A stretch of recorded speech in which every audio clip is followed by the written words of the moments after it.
তো দেখো এখানে বলেছে the coulomb force F versus 1 by r square graph for two pairs of point charge q1 and q2 and q2 and q3 are shown in figure.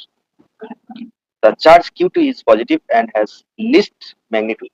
মানে বলেই দিয়েছে এখানে যে q2 এর ভ্যালুটা হবে পজিটিভ হবে এবং সবচেয়ে কম হবে। লিস্ট ম্যাগনিটিউড মানে হচ্ছে সবচেয়ে কম হবে। দেন এখানে কোন রিলেশনটা ঠিক হবে? এটা তোমাদের 2024 সালে এটা পড়েছিল। দেখো চেষ্টা করো একটু।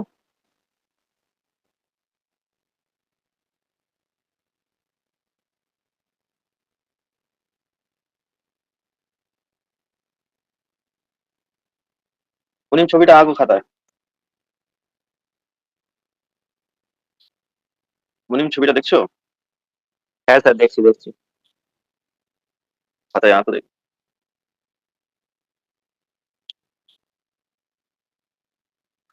তো আমাদের অ্যাকচুয়ালি এখানে কি করতে হবে? চার্জ গুলোর মধ্যে কম্পেয়ার করতে হবে কোন চার্জের ম্যাগনিটিউডটা সবচেয়ে বেশি হবে, কোনটা মিডিল হবে এবং কোনটা কম হবে। কমটা তো বলেই দিয়েছে কিউ টু হবে। তার মানে বুঝতে পারছো ও বি স্যার, আর এটা ডির সি, মধ্যে কোন এটা একটা সি অপশন হবে, হবে। সি। ঠিক কি করে হয়? তুমি এটা কি করে বললে বলো তো? না, তোমাকে ডি হবে, বারবার ডি এখানে হবে, ডি পরিষ্কার হবে, বলে ডি দিয়েছে ডি ডি ডি ডিটা সি হবে। না, ডি হবে, D D D D sure? হবে। Sure sure. কি করে হলো ডিটা? কি করে ডিটা হলো? কোথাও কোনো হবে, ক্যালকুলেশন করলে ডি হবে। ওকে ওই তো ওয়ান বাই ক্যালকুলেশন করলে ফোর ঠিক হবে। চলো এপসাইলন নট কিভাবে? Into q one q one হ্যাঁ, q two by r square, ওরকম কিছু একটা করতে হবে। আচ্ছা ঠিক আছে, চলো দেখি করে দেখি। হ্যাঁ ঠিক আছে। তো ধরো এখানে আছে এটা, এটাকে আমরা ধরবো হচ্ছে থিটা, এটাকে এই অ্যাঙ্গেলটাকে ধরবো আমরা থিটা ওয়ান, আর এটাকে ধরবো আমরা থিটা টু। দুটো অ্যাঙ্গেল ধরে নেবো আমরা, ঠিক আছে? তো দুটো অ্যাঙ্গেল যদি ধরে নেই, তো এখানে আমরা ট্যান থিটা ওয়ানটাকে আমরা কিভাবে ডিনোট করতে পারি, লিখতে পারবো বলো? ট্যান থিটা ওয়ানটাকে লিখতে পারবো আমরা কি হাইট বাই বেস, তাহলে এটা হয়ে যাবে কত? এফ তাই না? এফ বাই কত হবে? One by r square. F by one by r square, এটা লিখতে পারবো না? তাহলে এখান থেকে আমরা কি পেয়ে যাচ্ছি দেখো, tan theta one equals to কত পাবো? এফ আর স্কোয়ার, তাই তো? ট্যান থিটা আমরা পেয়ে গেলাম F r square theta one.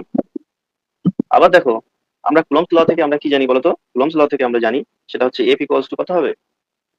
K into q one q two by কত? R square. এটা তো জানি। তাহলে এখান থেকে আমরা করতে পারবো কি? তা এফ আর স্কোয়ার সমান কত হবে? K into q one into q two. যেটা হচ্ছে তোমার এখানে ডাইলেকট্রিক কনস্ট্যান্ট, এটা কুলম্বস ল থেকে আমরা পেয়েছি। তো দেখো ও স্যার, কি এদিকে তোমার কি এফ মানে আর কি ওয়ান স্কোয়ার বাই আছে। ফোর? ও স্যার, হ্যাঁ ওটা ওটা, হ্যাঁ ওটা হ্যালো, যখন তুমি এসআই তে কনভার্ট করবে তখন এটা, হ্যাঁ হ্যাঁ শুনতে পাচ্ছি আমি। এটা হচ্ছে তোমার যখন বলছি ওটা এসআই কি তে ওয়ান কনভার্ট বাই করবে ফোর? তখন ওটা হয়ে যাবে one by four by epsilon naught, যখন আমরা এসআই তে কনভার্ট করবো, ঠিক আছে? যখন ইকুয়েশনটাকে আমরা এসআই তে কনভার্ট করবো তখন এটা হয়ে যাবে one by four by epsilon naught. তো দেখো এদিকে আছে এফ আর স্কোয়ার, এদিকেও আছে এফ আর স্কোয়ার। তাহলে আমরা কি লিখতে পারবো বলো? Tan theta one, tan theta one equals to কি লিখতে পারবো? K into q one q two লিখতে পারবো। আবার নিচে যে অ্যাঙ্গেলটা রয়েছে দেখতে পাচ্ছ, ট্যান থিটা টু, এটা সমান কত হয়ে যাবে? কে ইন্টু কত হয়ে যাবে? কিউ টু কিউ থ্রি হয়ে যাবে। দেখো এই দুটো লাইন বুঝতে পেরেছো কিনা বলো? এই দুটো লাইন বুঝতে পেরেছো কিনা বলো? নাসরিন আর মেহের রিপ্লাই করো। হ্যাঁ স্যার, আমি বুঝতে পেরেছি। শাহিন? হ্যাঁ স্যার, হ্যাঁ স্যার, বললাম হ্যাঁ স্যার, এবার বুঝতে এটাকে পেরেছি। রেশিও করো তাহলে। রেশিও, স্যার নাসরিন বলছে যে রেশিও এটা করলে। আরেকবার বুঝিয়ে দিতে, নেটওয়ার্কের প্রবলেমের জন্য বুঝতে পারিনি। আচ্ছা আরেকবার বলবো তাই তো? তো দেখো এখানে আমরা দুটো অ্যাঙ্গেল ধরে নিয়েছি। উপরের অ্যাঙ্গেলটা নিয়েছি থিটা ওয়ান, আর নিচের অ্যাঙ্গেলটা ধরে নিয়েছি থিটা টু। ওকে। তাহলে এখান থেকে যদি আমরা ট্যান থিটা ওয়ান করি তাহলে আমরা কি পাবো? হাইট বাই বেস পাবো। তো হাইটটা হচ্ছে এফ, আর বেসটা কত? বেসটা হচ্ছে ওয়ান বাই আর স্কোয়ার। তো আর স্কোয়ারটা উপরে উঠে যাবে, উপরে উঠলে কত হবে? Tan theta one equals to কত হবে? F r square. এবার আমরা কুলম্বস ল থেকে আমরা কি লিখতে পারি? F equals to k into q one q two by r square. এটা কুলম্বস ল থেকে পেয়েছি আমরা, যেখানে কেটা হচ্ছে কি? এটা হচ্ছে ডাইলেকট্রিক কনস্ট্যান্ট। তো ওখান থেকে আর স্কোয়ারটা যদি আমরা মাল্টিপ্লাই করি তাহলে কি হবে? F r square equals to কি হয়ে যাবে? K into q one q two হয়ে যাবে। লক্ষ্য করে দেখো এই একটা ইকুয়েশন, এটা ধরো এক নম্বর ইকুয়েশন, আর এই হলো দু নম্বর ইকুয়েশন। এই দুটো ইকুয়েশনকে যদি আমরা কম্পেয়ার করি তাহলে দেখো এখান থেকে আমরা কি পেয়ে যাবো? Tan theta one equals to কি পাবো? K into q one q two পেয়ে যাবো। একই রকম ভাবে যদি আমরা নিচের অ্যাঙ্গেলটার দিকে তাকাই তাহলে ট্যান থিটা টুটা কি পেয়ে যাবো? K into q two q three পেয়ে যাবো। এবার যদি এটাকে আমরা রেশিও করি তাহলে কি পাবো বলো? এবার যদি এটাকে যদি রেশিও করি তাহলে কি হবে? কিউ টুটা কি হয়ে যাবে? কেটে যাবে, কে কে কেটে যাবে, তাহলে q one by q three equals to কত হয়ে যাবে? Tan theta one by tan theta two. এবার বলো তো দেখি কোন অ্যাঙ্গেলটা বেশি আছে, থিটা ওয়ান না থিটা টু? দেখো এই ছবিটা দেখেই বুঝতে পারবে, বলো তো কোন অ্যাঙ্গেলটা বেশি আছে, কোন অ্যাঙ্গেলটা বেশি আছে বলো। থিটা 2। হ্যাঁ একদম, থিটা 2টা বেশি আছে, তাহলে এখানে আমরা পরিষ্কার লিখবো থিটা 2 গ্রেটার দেন থিটা 1। এবার বলো তো অ্যাঙ্গেল যদি বাড়ে তাহলে ট্যান এর মান কি হয়, বাড়ে না কমে, বলো। ট্যান 0 ডিগ্রির মান কত হয়, 0 হয়। ট্যান 30 ডিগ্রির মান কত হয়, 1/√3 হয়। ট্যান 45 এর মান কত হয়, 1 হয়। ট্যান 60 ডিগ্রির মান কত হয়, √3 হয়। আর ট্যান 90 ডিগ্রির মান হয় ইনফিনিটি।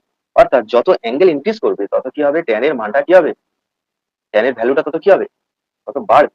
এবার বলো তো দেখি কোনটা তাহলে বেশি হবে, কোনটা বেশি হবে বলো, ট্যান থিটা 2 বেশি হবে না ট্যান থিটা 1 বেশি হবে। তাহলে অবশ্যই ট্যান থিটা 2টা কি হবে, গ্রেটার দ্যান ট্যান থিটা 1 হবে। ওকে, ট্যান থিটা 2টা গ্রেটার দ্যান ট্যান থিটা 1 হবে। তাহলে যদি ট্যান থিটা 2টা যদি ট্যান থিটা 1 এর থেকে যদি বেশি হয়, তাহলে আমরা কি লিখতে পারবো বলো, Q3টা কি হবে, গ্রেটার দ্যান Q1 হবে। Q3টা কি হবে, গ্রেটার দ্যান Q1।